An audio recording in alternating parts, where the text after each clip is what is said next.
जितिया भगवान का कथा। एक बार नौमिषारण्य के निवासी श्री ऋषियों ने संसार के कल्याणार्थ सूत जी से पूछा, हे सूत, कराल कलिकाल में लोगों के बालक किस तरह दीर्घायु होंगे, सो कहिए।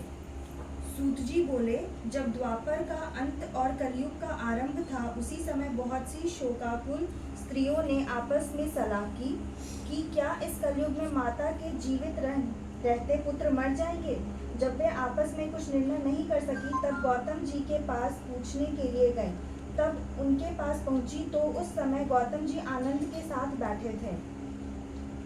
उनके सामने जाकर उन्होंने मस्तक झुकाकर प्रणाम किया।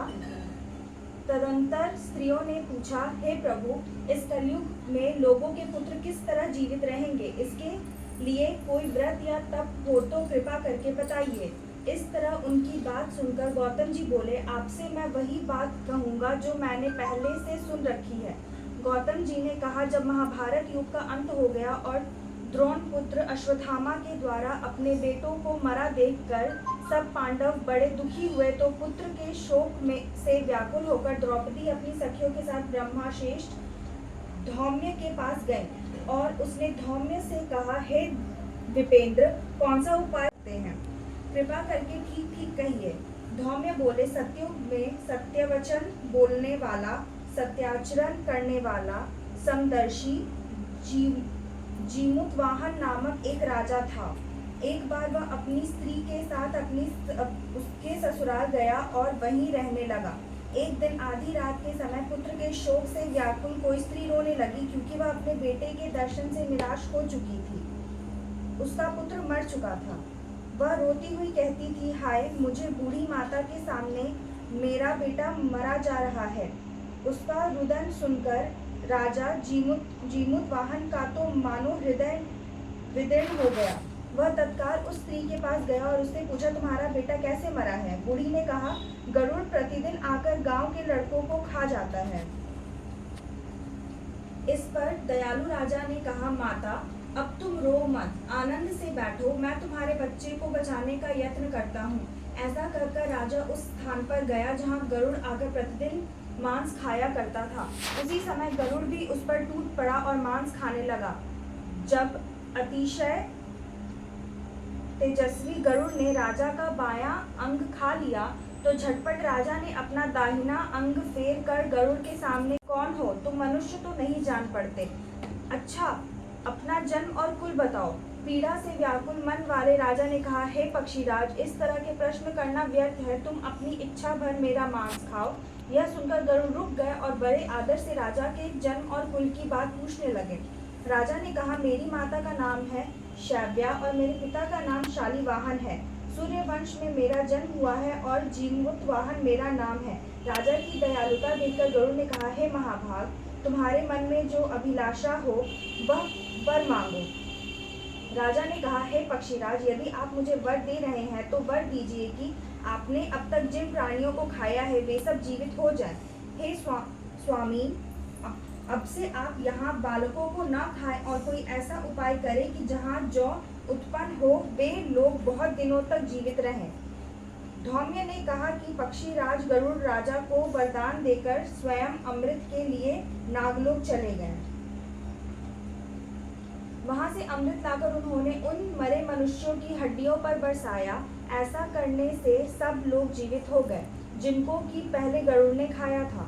राजा के त्याग और गरुड़ की कृपा से वहां वालों का बहुत कष्ट दूर हो गया। उस समय राजा के शरीर की शोभा दूनी हो गई थी। राजा की दयालुता देखकर गरुड़ ने फिर कहा, मैं संसार के कल्याणार्थ एक और वरदान दूंगा। आज ही तुमने यहाँ की प्रजा को जीवित दान दिया है। हे वत्स, अब से यह दिन ब्रह्मभाव हो गया है। जो मूर्ति भेद से विविध नामों से विख्यात है, वही त्रैलोक्य से पूजित दुर्गा अमृत प्राप्त करने के अर्थ में जीवित पुत्रिका कहलाई है। सो इस तिथि को जो स्त्रियां उस जीवित पुत्रिका की और कुश की आकृति बनाकर तुम्हारी पूजा करेंगी, तो दिनों दिन उनका सौभाग्य बढ़ेगा और वंश की भी बढ़ती रहेगी। हे महाभाग, इस विषय में विचार करने की भी आवश्यकता नहीं है। हे राजन, सप्तमी से रहित और उदयातिथि की अष्टमी को व्रत करे, यानी सप्तमी विध अष्टमी जिस दिन हो उस दिन व्रत न कर शुभ अष्टमी को व्रत करे और नवमी में पारण करे। यदि इस पर ध्यान न दिया गया तो फल नष्ट हो ही जाएगा और सौभाग्य तो अवश्य नष्ट हो जाएगा। जीमूत वाहन को इस तरह का वरदान देकर गरुड़ वैकुंठ धाम को चले गए और राजा भी अपनी पत्नी के साथ अपने नगर को वापस चले आए। धौम्य द्रौपदी से कहता है, हे देवी, मैंने यह अतिशय दुर्लभ व्रत तुमको बताया है। इस व्रत को करने से बच्चे दीर्घायु होते हैं। हे देवी, तुम भी पूर्वोक्त विधि से इस व्रत और दुर्गा जी का पूजन करो। तो मुनिराज धौम्य की बात सुनकर द्रौपदी के हृदय में एक प्रकार का कौतूहल उत्पन्न हुआ और पूर्वासिनी स्त्रियों को बुलाकर उनके साथ यह उत्तम व्रत किया। गौतम ने कहा, यह व्रत और इसके प्रभाव को किसी एक चील ने सुन लिया और अपनी सखी सियारिन को बताया। इसके बाद पीपल वृक्ष की शाखा पर बैठकर उस चील ने और उस वृक्ष के खोते पर बैठकर सियारिन ने भी व्रत किया।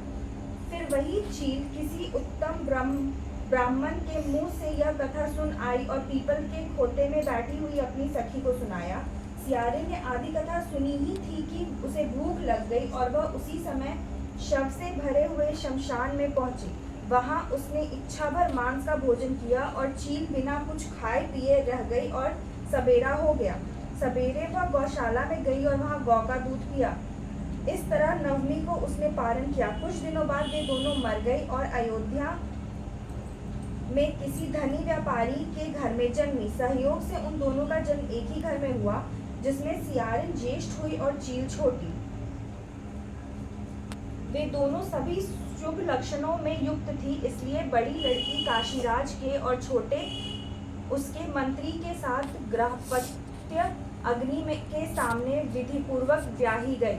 पूर्व जन्म के कर्म फल से वह मृगन्यानी रानी हुई। जिस किसी भी संतान को उत्पन्न करती वह मर जाती थी और पूर्व जन्म की बातों को स्मरण करने वाली मंत्री की पत्नी ने अष्टवसुओं पुत्रों को उसी जगह भेज दो जहां मेरे बेटे गए हैं, अर्थात इन्हें मार डालो।